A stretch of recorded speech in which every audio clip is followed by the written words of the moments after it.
now listening to Vigilantes Radio, presented by the Only One Media Group. This is the people's choice for quality interviews, celebrities, and special guests. Hosted by Demetria Buie. Call in to join the mix at 701-801-9813.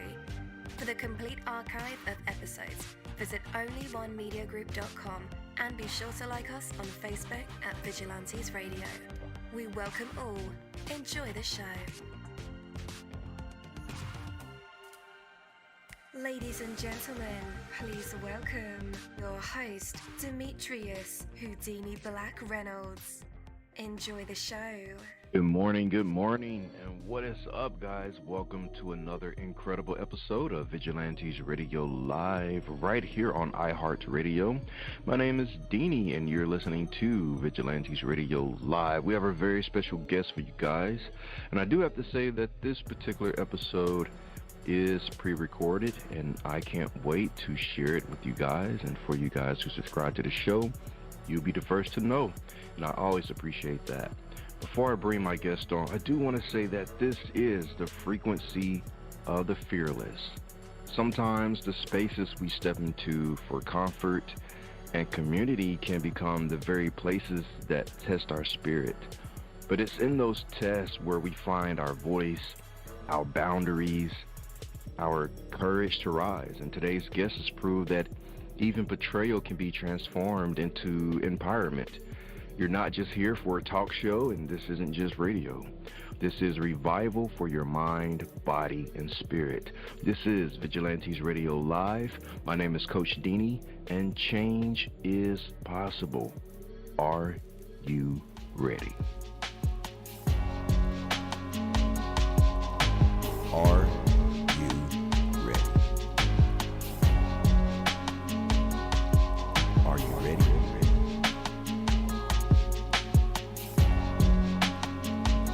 Are you ready? Well, let's go. All right. Again, welcome to the show. You're listening to VRL. That's Vigilantes Radio Live, right here on iHeartRadio. My name is Deanie, and our interviews are designed to go beyond music, news, books, art, acting, films, technology, education, entrepreneurship, entertainment, spirituality, and sometimes even past that thing that we call the ego. Our interviews are designed to go behind the scenes and into the minds of these awesome human beings. You know, the ones who are out there giving it their all for me, for you, and for the world. Well, ladies and gentlemen, our next guest, she's an author, entrepreneur, lupus advocate, and a voice for women navigating grief and betrayal. But recently, her story took a shocking turn when she joined what she thought was a sisterhood, only to uncover a toxic culture of manipulation and fear. With raw honesty and fierce grace, she's using her platform to speak up for those still too afraid to share their truth. So today she's here to unpack the lessons, the pain, and the freedom she's found. Please join me in saying welcome, friend, to Demetria Buie. Hey, welcome to the show. Hey, how are you? Thank you so much for having me. Absolutely, I'm doing good. How are you today? I am awesome. That is good to hear. I'm so excited to have you here this morning speaking with us about your experiences and the journeys you've been on. So before we just really dive into everything, what's been on your heart and mind lately? I'm Demetria, and coming on the radio to talk about my experience of being in the Michael B. Jordan fan club and what I experienced, and the reason why I joined the club, and just how I just tried to let it go, but just hearing the other stories of other women and the fear and things that they were in, after much consideration. I just felt like I would definitely be the voice that they fear. So. Absolutely. So I read of the story, and you said that joining the fan club felt like a sisterhood at first. And I read your blog, by the way. So looking back, looking back, what would day one Demetria say to you now about trusting your intuition? Wow. Because when I first joined, I actually just met the girl over social media, so I didn't run to the fan club. Actually, I was the one that was asked to join. And when I did join, I was super excited because my mama passed away in October from cancer. And, you know, a lot of days just really have been feeling alone, and I was trying to cope and trying to figure out like where I belong or where to be after losing her. She was definitely my best friend. And so with connecting with this girl, and I was like, you know what, this is what I need. And I really didn't know a lot about Michael at the time, and you know, they really convinced me to join. And I was like, okay, you know, it was definitely a sisterhood. And I was like, you know what, this is what I need. After losing my mom and going through certain things, I was getting tested for lupus and all of that. So that was really my real reason for joining. And then I see that I was on the show, Lupus LA, that he was a part of. And I was like, okay, yeah, I would definitely love to be a part of this. And you know, they traveled together. We was going to do this together. So, yeah, I was like, I was excited. And then when I joined, it was some bad intuitions starting to come in. But I was like, okay, well, you know, this is just girls. And, you know, but I started witnessing a lot. So. Just to back up a bit, you said you didn't know much about Michael B. Jordan in the beginning. Right. Like, I watched his movie. Go ahead. No, you go ahead. No, I was just saying, like, I didn't know a whole lot as far as what the fan club needed us to do and things like that. Like, I watched his movie Creed and knew he was from New Jersey, like things like that, but I didn't know, like, a whole lot, you know, about him. So you didn't know there was a club dedicated to... Actually, I did not. I did not know there was a club. And it was so funny how me and her met over Instagram. We was just talking about movies, and I was just like, oh, and then she said, oh, we have a club. Would you love to join? And I was, you know, and I keep all of my receipts, you know, and she said, oh, you should join us. And she said, take time to think about it. And I said, okay, and I did, and I started looking up the website and different things of what they do and travel, and I was like, okay, I absolutely love traveling and this and that, and I was on the show that he's affiliated with. I was like, oh, wow, I didn't even know. The picture was right there in the background of him and the guy who interviewed me on Lupus LA, and I was like, okay, heck yeah, you know, I would love to definitely be a part of this club, so... You're thinking like there's some synchronicity going on because of the LA show that you were on, right? Because lupus, I'm a lupus advocate, and so, you know, with him just being a part of that and all that, I was like, yeah, I'm joining the club, you know, and, you know, with the traveling they do, and, you know, we pray in the morning, we encourage each other, like that's what it was supposed to be about. Yeah, see, now I understand why you feel the way you do, because it comes off as like a positive community. Like, oh yeah,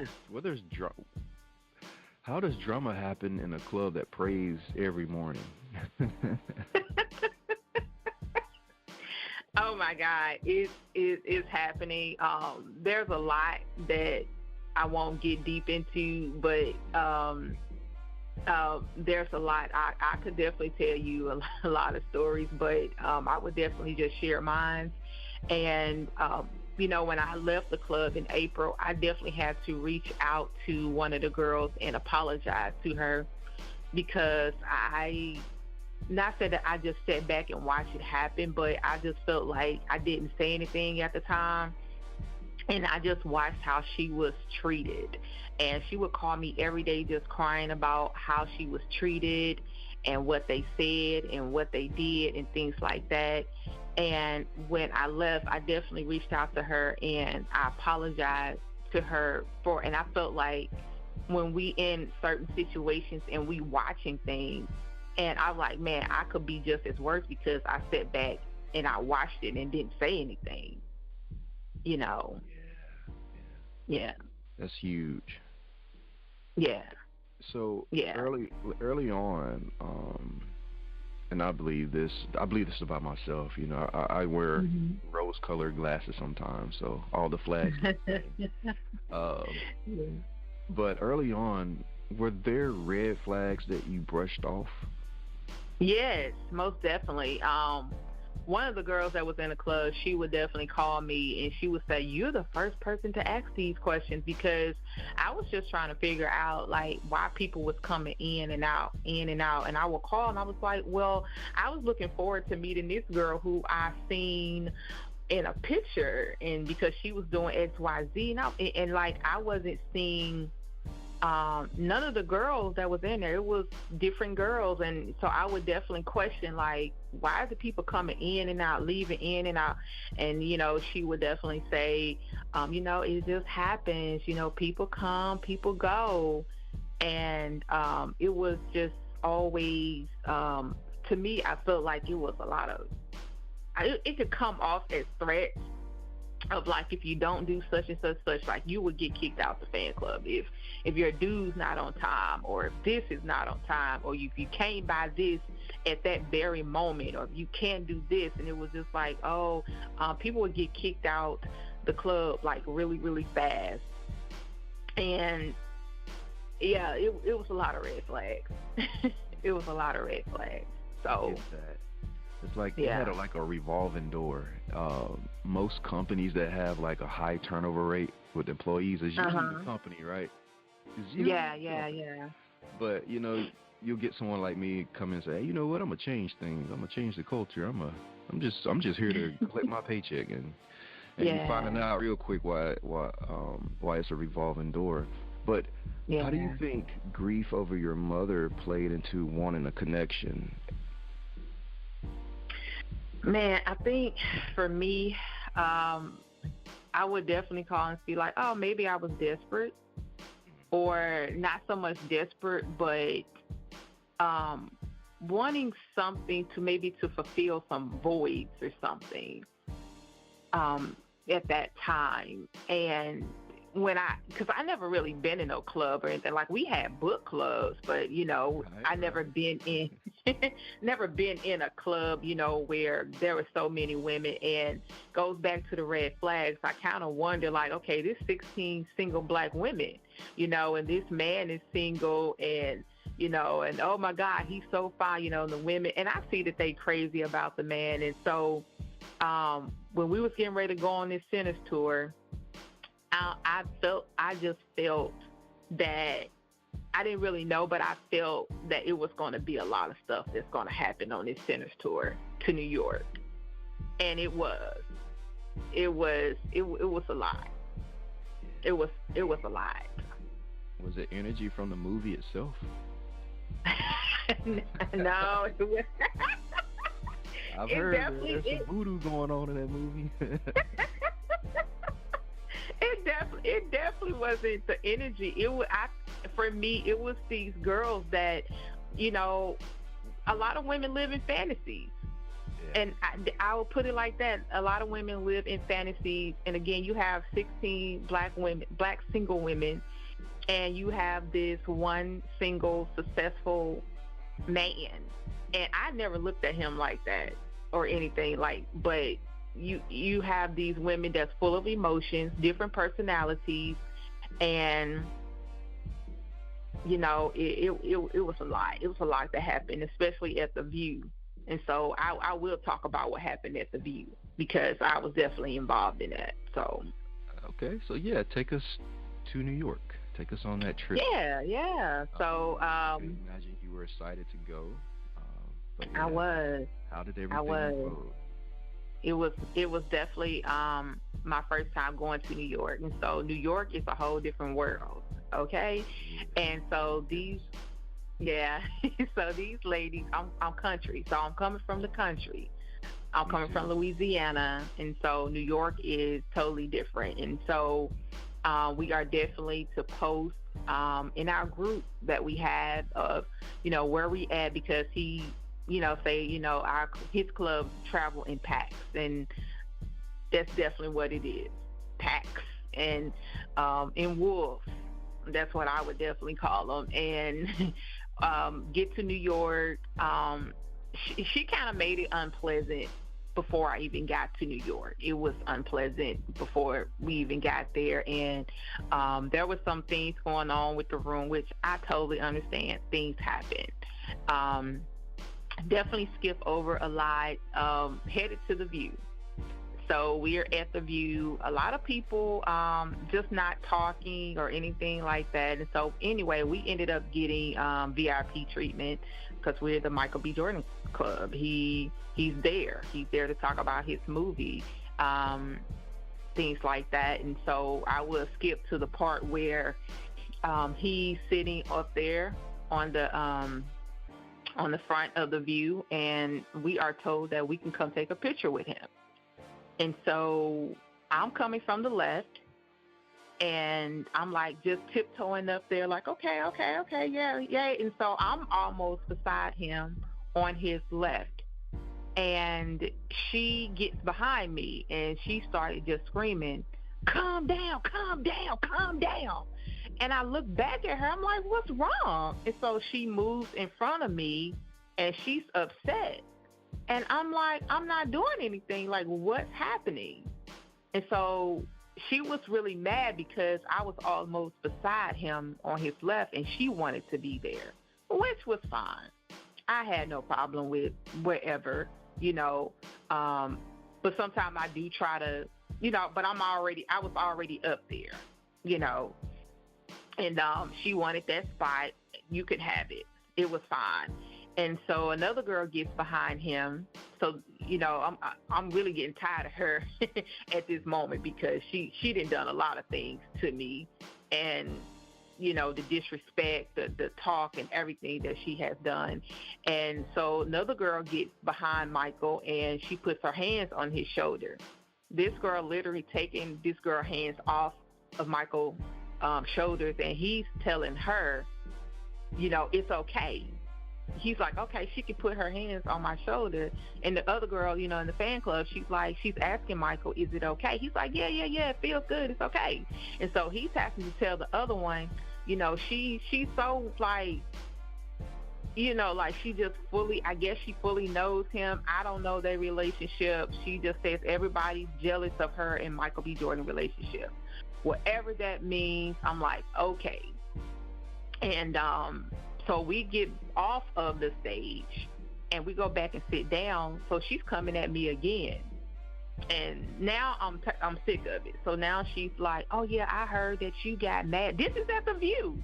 She's turning back, and she's like, "Oh, I heard that you got mad because Michael didn't sign your magazine." Didn't nobody get that? Yeah, just know that people come back and tell me stuff. Okay, little Lord, she will kick you out the club if somebody come back and tell her that somebody was talking about her. But it's okay for her to talk about people, mistreat people, and do whatever she wants to people. So now at this time, I'm fired up. I'm done. Like, I don't know if we about to scrap at the View or whatever. But Whoopi Goldberg comes down. And she was the one that really calmed me down because I'm like, we're not about to tear up chairs and Whoopi Goldberg right here. Like, I respect her a lot. And so because I'm the nicest person you would ever meet, but you keep tugging at me. You keep pushing me because I'm a grown woman. And the other lady was like, Demetria never got mad because the lady that was my roommate, she said Demetria never got mad because she didn't get her magazine signed. And I was like, no, I never did. And one of the girls, when he told me that I got mad. But when we was at the Good Morning America, I was in the front, and I did get some good videos and stuff like that. So the girl behind me, she was really upset. Like, she's like, I want to get in the front. Like, she was literally just whining the whole time. So it's about 6 of us in the front. We have pictures and everything. It's like 6 of us, 5 or 6 of us in the front. And then the rest of us in the back, and the girl behind me, she's literally whining at Good Morning America. And we arrived there at 5:30. Michael did not get there for 6. To 9 p.m. And so imagine we stand out there in the cold, waiting on him to get there. And so it started from there. And so she told me, she said, switch with her. And I said, why am I switching? I've been standing here and my feet numb for 3.5 hours. I'm not switching. And she said, Demetria, yes, switch with her. So the girl switched. And I was mad. And they kept saying, Demetria, mad at me. Yeah, I was, because I've been standing right here, and you see all the other girls in the front. Why would you keep picking on me? She told me to switch. But anyway, when Michael came back out of Good Morning America, he didn't even come back over there. So nobody got anything signed or anything, which I wasn't mad. But at the View, she kept, it was a disaster. And so now I'm sitting there mad, and I'm like, I don't know if the camera going to be on me or whatever going on, because she was definitely nitpicking. So the View was definitely unpleasant for me, and she definitely nitpicked at the View. Wow, that's tragic. Yeah. First time in New York, you're at the View. Yeah. Whoopi Goldberg, and this person decides to trip because, I don't know, if she has some this is my property type of vibe. I don't know. Oh yeah, most definitely. You would think Michael is her property. you would think he is her property, because even we catching an Uber and we're going back, and I got the real glimpse of why. I'm like, is this why she started the club? Because is it because you really just want this man? And I say, you know what? Anybody, if you're in love with somebody, you know what? Just go tell them. You don't have to start something and then have something going on, and then you're mistreating people, and you are doing all of this thinking that, okay, maybe one day it will be something.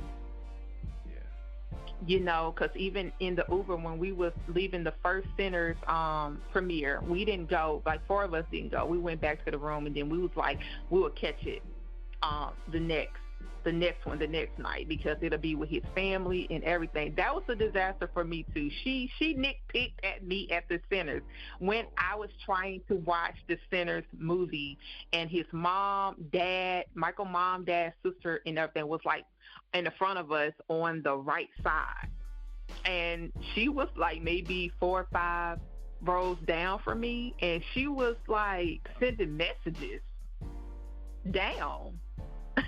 It was crazy. I was quiet the whole time, and she was like, something wrong. You're like, it was a lot. It was a lot. But going back to the View, yeah, it was very unpleasant. Wow. Yeah. Sorry that you had to experience that in a negative way. Oh yeah. Yeah. So is this like a cult? So many people ask. so many people ask, and I mean, you know, so many people ask that question. And you know, when I got out of the club, it was the day before we left, and I was actually, it's so much happened, so much more to this story.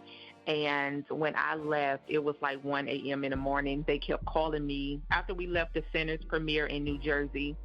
The ladies was actually mad because I didn't know too much about it, because I thought I heard it that Michael promised us a sprinter, whatever it is, those to New Jersey to see the movie, and the girls in the Uber, because now we have to catch the Uber to from New York to New Jersey. So it's 4 of us. So we're splitting a Uber. After I spent over $4,000 going to New York, and that including everything that you need, dress-wise, because we dress alike, this, that, paying for hotels, you know, plane, train, whatever you're doing, paying for your own food, paying for this. And so I just kept hearing the girls was like, they was upset and saying that she said that Michael promised us a sprinter, if I'm saying it correctly. to New Jersey. And they was like, yeah, we ain't get nothing that we was promised, blah, blah. And I'm like, I'm trying to get the 411, like, okay, that was really said. I was like, okay. And they was confirming, like, yeah, she, said this and said that. And, leaving the fan club that day that we were supposed, that everybody's departing the next day. And she's calling me, calling. And she's like, come to our room. I'm like, no, I'm not coming to your room at 1 a.m. in the morning. And they kept calling. She called me. She said, you must don't want to be in the club anymore. And I said, no, I don't. And she said, yeah, I think that's for the best. And she hung up. And so now she's calling a meeting at 1:30 in the morning. She's like, y'all need to come to the meeting right now. And so you have girls that are afraid of her because she has this power that they look at her, access to Michael B. Jordan, going to see him in different places, getting access to different things. She has contact with his team, whatever. So these girls do not want to lose this connection. They don't want to lose being able to go see him or whatever access that, she promises or whatever it is. And so now I'm out the club. So now I'm sitting up in a bed because once you leave the club, it's like a game. Like once you out the game, the rest of them turn on you. Oh. So, most of them do. Like once you out the club, like that's it. Like you're not talking to nobody else. So now I'm sitting here like, am I fearing for my life? Because I didn't heard some stories of the past of such. So they come back in the room. I'm sitting up in the bed. I'm like, if I have to fight all 4 or 5 of y'all or whatever, like I'm doing whatever I got to do. And so they're quiet. And because they was complaining about her too. The ones that was in the room, they was talking about her and complaining about her. And so now when she calls meetings and things like that, they get fearful because they do not want to get kicked out of this club. They do not want to. Most of them, this is their life. This is it for them. It's nothing else. And for her too, like this is it. They work 2 and 3 jobs so they can, you got to pay these dues. You got to do this. You got to pay for these jackets. These jackets are $400. These sweaters are $100. You got to pay for all this stuff. They don't want to lose access to none of this stuff because it's Michael B. Jordan name. And for me, I could really care less because I was mostly here for the sisterhood. And I got a member of the month in February of this year. I got member of the month. Nice. And they said some really nice stuff about me, and then it'll change up, and but yeah. So I googled the Michael B. Jordan fan club, and I saw the view picture. You guys look nice in the purple. Yeah, thank you. So that's an incredible photo. Yeah. All right. So the apron gift moment was a turning point. How did it feel to have your creativity and kindness dismissed like that? Oh my gosh. I definitely kept those messages she sent when I wanted to, because I'm in a fan club. Anything that I join, I definitely try to go far and beyond because I'm there. That's just like being in a book club. If I can bring donuts and coffee every single morning, like I want to be that girl that do that. If I'm, at church service and everybody needs to bring burgers and fries, okay, hey, let me be the girl who do it. I'm always trying to go far and beyond of what I was in. And the gift, I actually brought it with me because I already had it packed when I left. I left like 2 days before everybody else because I wanted to stop and see my sisters in Virginia. But I had some really nice and cool stuff that I definitely made and wanted to give to him, and that was definitely stopped. Even down to the his favorite, what she said, his favorite candy, juices and stuff like that. And so it was like, you went and bought all that? You went and did all that? No, we're not. We're not giving him nothing no more. No, we're not. And so one of the girls, she actually took the gift out of my bag and she put it in her jacket. She was like, I'm giving this to him for you. I was like, no, don't start nothing. She was like, this is too nice for him not to receive.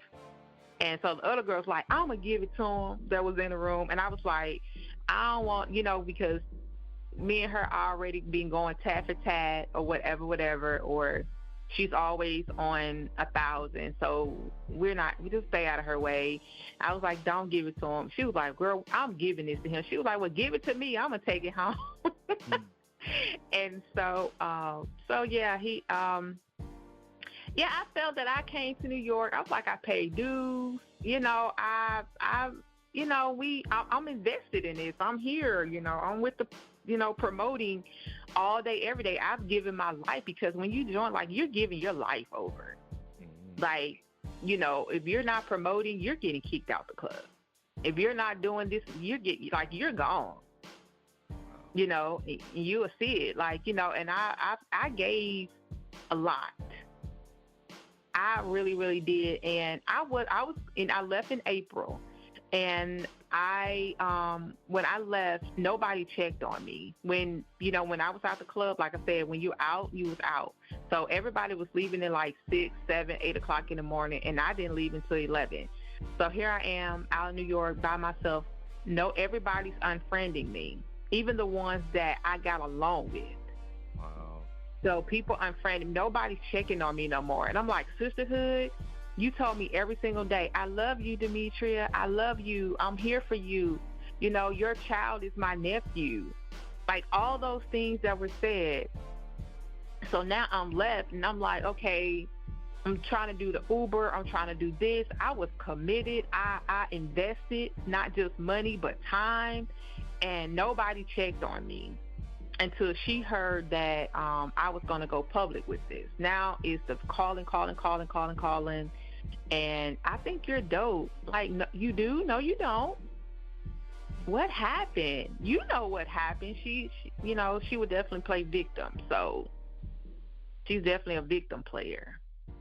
And so she's a bully. and I feel some type of way towards him, because I'm like, some of the old girls that I talked to that was in there before me, and hearing their stories and just hearing them crying over the phone, I'm like, wow, why have nobody said anything? And one girl was like, well, I still go see him.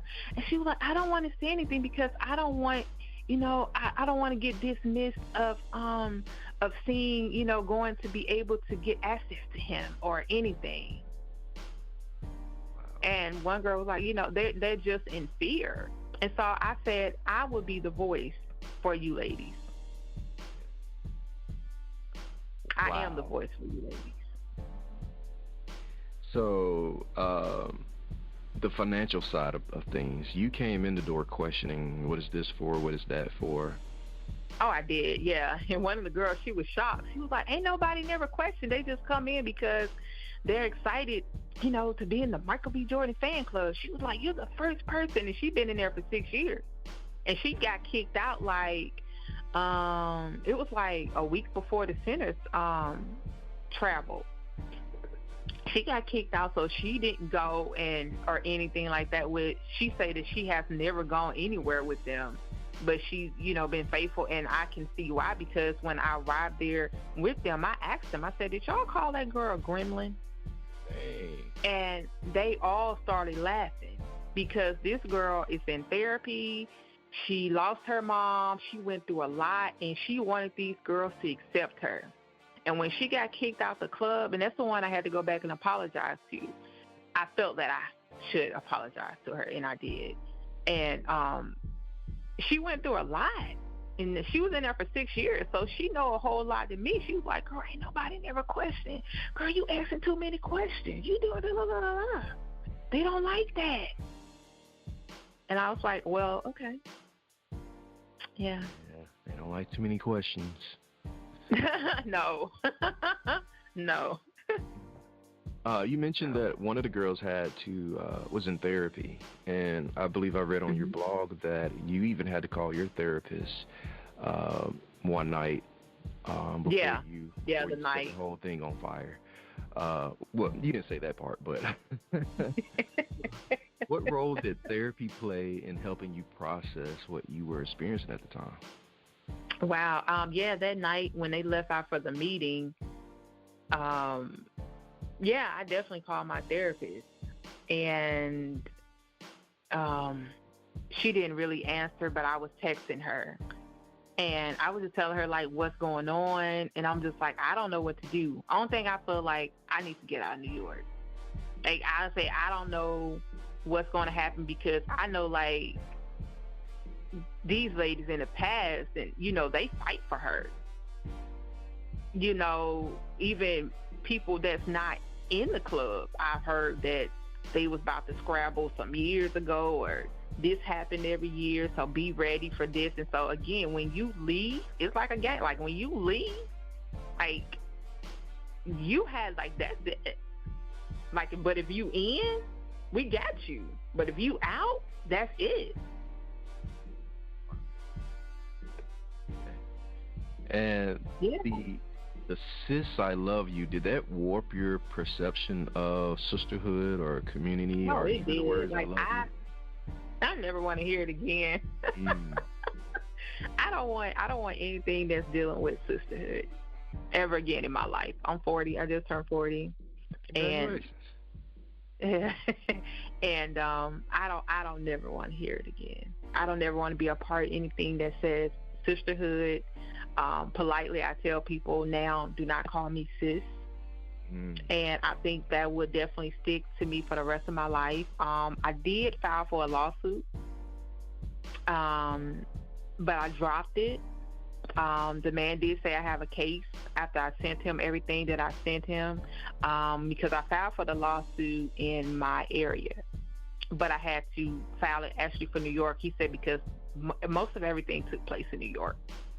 I actually dropped the lawsuit, and I definitely been trying to let it go. But like I said, I'm in therapy, and I haven't had much sleep or anything like that because I even asked her how he really felt about the fan club. And she was just like, oh, girl, he don't really care.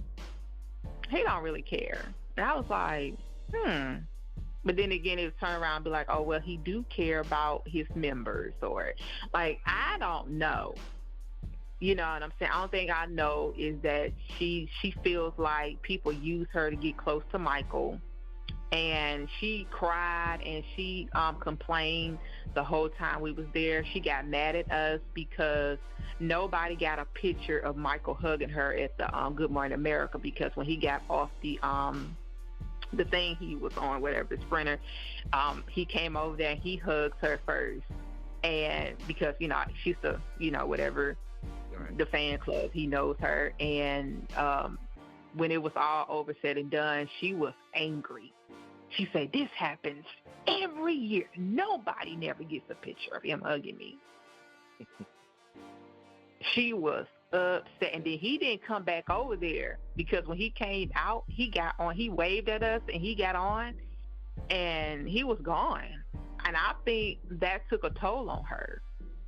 Like, she felt some type of way. And for me, whatever emotions you have for this man, like, I don't know. Like, and I would just definitely say that whatever business he telling her or whatever's going, like, he needs to shut his mouth, because it was some table talk, some crazy $1 million questions that certain people had answers to from his mouth that he said, and I won't repeat it, but yeah.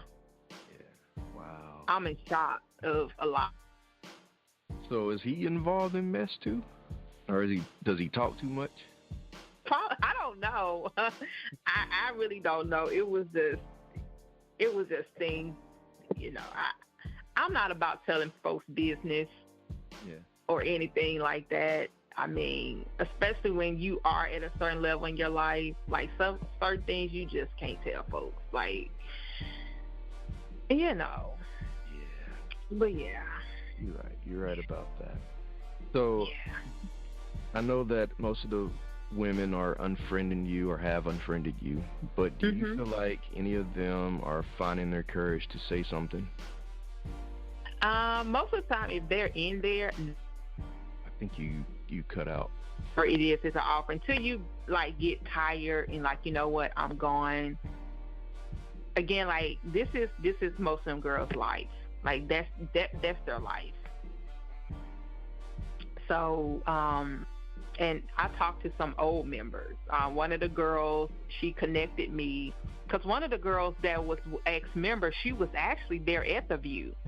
And she was actually the girl that was handing out pens. She had Michael B. Jordan pens, and she was giving them to everybody. And I ended up getting 2 from her. And I was like, oh, she's so sweet. She's so nice. And she's a younger girl. She's in college. And so when she comes back over there, she's like, y'all take these pens off. And I'm like, why are we having to take the pens off? She was like, the old heads know why we going to take these pens off, because the girl who was giving them out was an ex-member. And so I'm taking my pens off like, oh, my gosh. And so she's fouled up. She's rowdy, like, take them pens off. She was like, the old heads know why. And she used to be an ex-member, so we couldn't have the pens on going into the View. And so I ended up when I left the club, I connected with that girl. When I tell you, they was calling her a groupie and everything. And so actually she got to go up on the stage and talk and meet to Michael after the View, which I thought was really cool. And, you know, the other girl, she was just looking like she's such a groupie. She hates her. And they treated her really bad. And, you know, the girl was by herself. And I was just like, wow. And she was, like I said, she was an ex-member. Like, once you leave, like, you about, like, you know what I'm saying? That's it. And I hated it for that girl. And, you know, me and her, we still talk often. And she was definitely like, she's like, I'm behind you 100%. And so she called another ex-member. And this girl was in like 2 or 3 years ago, and she was like, man, I got treated so bad, and I went through this. And so they was telling me their experience, and I was like, oh, my gosh. Like, who is letting this girl continue to do this? And I was like, oh, no. After much consideration, not sleeping, it's on my mind, it's tugging at me. Like, I'm going to say something. And then I talked to one more girl, and she was in there a while back. Like, when it almost first started. And when the things that she told me, how she got treated, and they actually went to go meet the man, I was like, this is horrible. This is horrible. It's really about her. It's really about her. And the thing that she told me on the elevator, I was like, oh, now I see why you started this fan club. The elevator talk was all I needed to hear. Wow. So that was like it for me. It's a personal gain type of thing. Oh, most definitely. Most definitely. It is. Most definitely. Most definitely. And yeah, and I hate that these women, and it's a abuse of power. She's she's in this position, whatever he didn't gave her or whatever. I don't know what he didn't told her he was gonna marry her one day. I don't know, but I have no idea they didn't slept together. Like I have just no idea because I have no idea. But it's horrible, and for me, I just hate that women have to come into this. And they have to get, like, you don't know the treatment or what you're really getting into. Like, you got to be ready for the ride. You got to be ready for the ride of the day. You got to be ready to whatever. Whether it's fighting somebody else that's trying to fight one of the members. Like, you got to be ready for whatever joining this club. Like, you giving your life over. That's it. Yeah, she sounds like a gatekeeper. I work in the industry, and I work for a Grammy Award-winning recording artist. He's still on tour today. Okay. And thank you. And I get to be a gatekeeper of some sort. So I witness people from all walks of life, women, men, literally try to give up everything they own just to hang out with this star. Oh, yeah. And I'm not that type of person to, manipulate situations or say, hey, come join this exclusive club. You got to give me $1,000. You got to, I can see how she is using her relationship with Michael B. Jordan as a gatekeeper, and wanting to be next to Michael B. Jordan or going to do whatever it takes to be a part of that. So it's easy to manipulate the situations, to charge whatever you want, to make up outrageous fees, and kind of have this thing going on for you like you're almost Michael B. Jordan in some sense. So that's exactly what she is, a gatekeeper. Yeah. Yeah. And to me, when I hugged her, when I felt something, I was like, oh, her spirit was off. And I said, I'll never hug her again while we're here. Wow. When I first arrived and I seen her, I was like, I don't know. It was just something. And I just said I would never hug her again while we was here. And she had attitudes, and so I was like, good. We won't have to hug ever again. And yeah, and for me, I look at him so different, and I'm like, I don't even like him. Like, and it's bad. And some of the girls like, you know what? I get it. I felt the same way. And I'm like, how do he not know that this girl is doing this? How do he not know? And so I was told he doesn't care. Oh, he don't care about this club. Like, he don't want no part of it. He don't want to hear nothing about it. I'm like, okay, cool. Well, that was more motivation for me to speak out, because I know there's a lot of more women. And so the last message I got from her, she kept calling me through Instagram over and over and over again. I actually called the police and got a restraining order, because they was just calling, and I did call the police in their hometown, and I did, and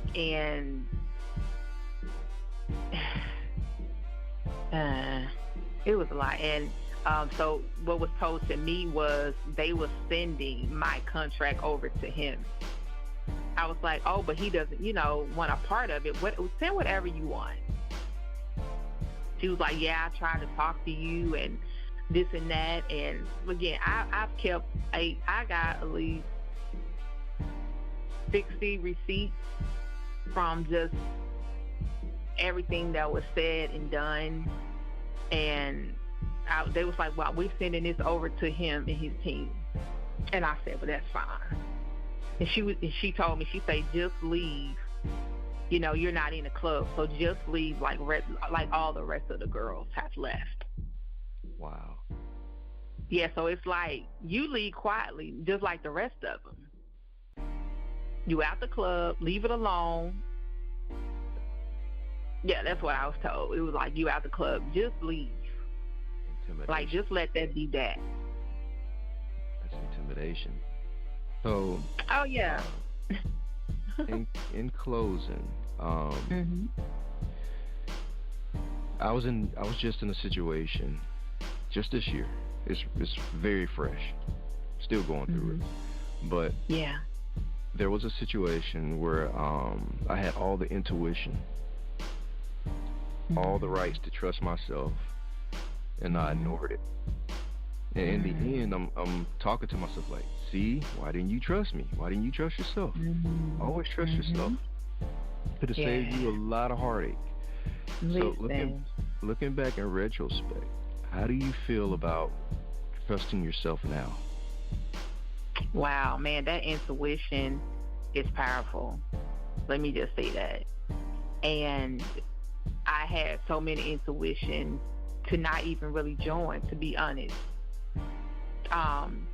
Because again, my thing wasn't to join. I didn't go looking and be like, oh my God, Michael B. Jordan, I need to just join the club because I love him so much. I want to be with him.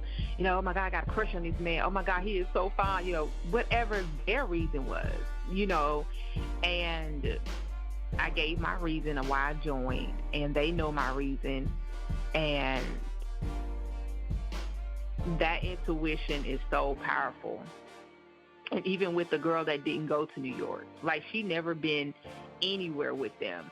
And I said, I see why. That's the one they called it, said looked like a gremlin. And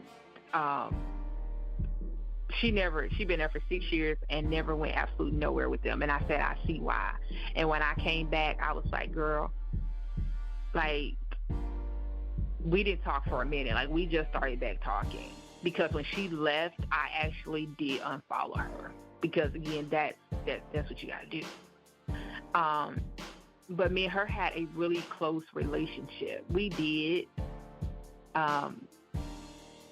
And it was a lot. But it was a lesson.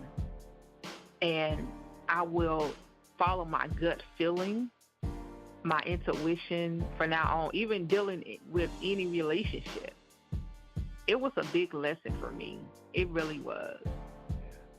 Whether anybody go against my story or feel like, oh, you shouldn't say anything or you should have la. You know, even me just watching this movie of this on Lifetime, and this man at a high school was just molesting all of these girls. And he was doing it because nobody said anything.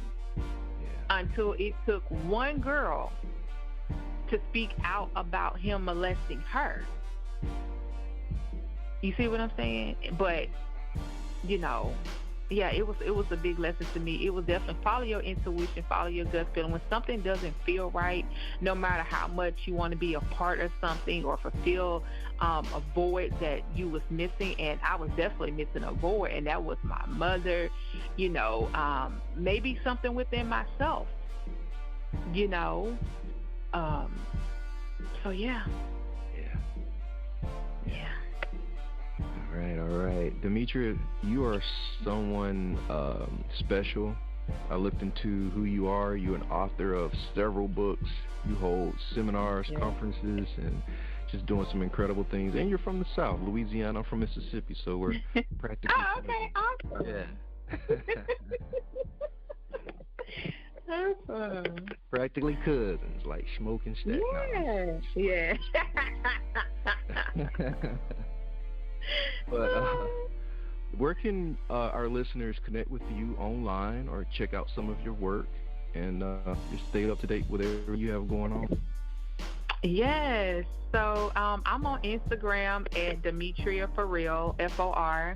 I am on Facebook at Demetria Buie. I have a new novel coming out.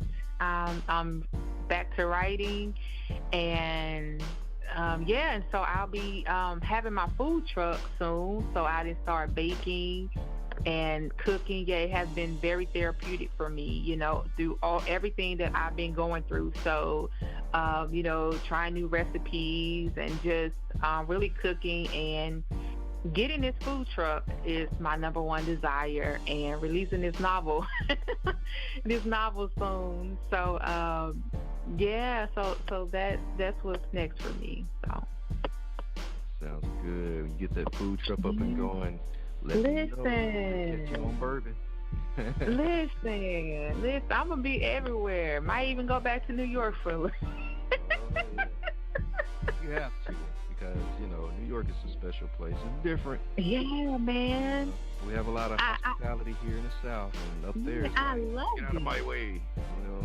Other than that, I loved it, man. I was like, man, I could come here and live here for a year. Like, you know, yeah, it was nice.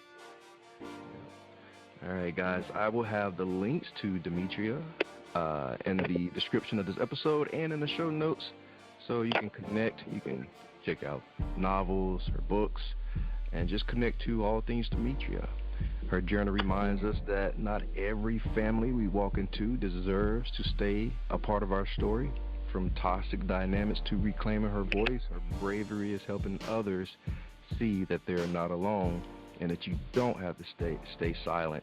You just may be one of the ones that bring an empire down, like Cassie did Diddy, like so many other stories who people find their courage to speak out. So Listeners, make sure you connect with Demetria at her links and check out her memoir, Naked, My Unashamed Truth. Support her advocacy for healthy communities. And don't forget to subscribe to Vigilantes Radio Live. Leave us a review. Grab a coffee with us and check out more episodes. This is your reminder. You are not what they say about you. You are what you say about yourself. Thank you so much, Demetria. Thank you so much for having me. Absolutely. Hope you have a wonderful day. Happy Saturday. Yes. Take care. Peace to all. My name is Deanie, and I am the host of Vigilantes Radio Live. I think that we are beyond just asking cool questions and getting cool responses. I think that we are here as creatives to provide an example that you can do things different outside of expectations, because some of us simply were not born into the club, but there is perhaps a door, window, or back gate that we can leave a clue for you to get into. Life is short, but there are plenty of moments to try and get it right. Pursuing your dreams and learning from mistakes may be tough, but regret is tougher. To book your interview, email us at vradio@onlyonemediagroup.com. That's a V as in victorious. Or visit onlyonemediagroup.com. I'm counting on you. Heaven, we all are counting on you to step into your purpose and your passion. You are listening to Vigilantes Radio Live on iHeartRadio, providing you with an opportunity to dive deeper.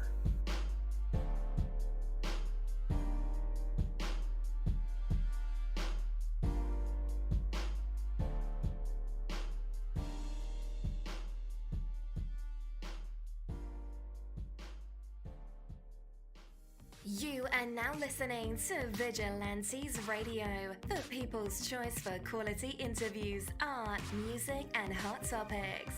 Hosted by Demetrius Houdini Black Reynolds. All episodes of this podcast are available for free download at www.onlyonemediagroup.com.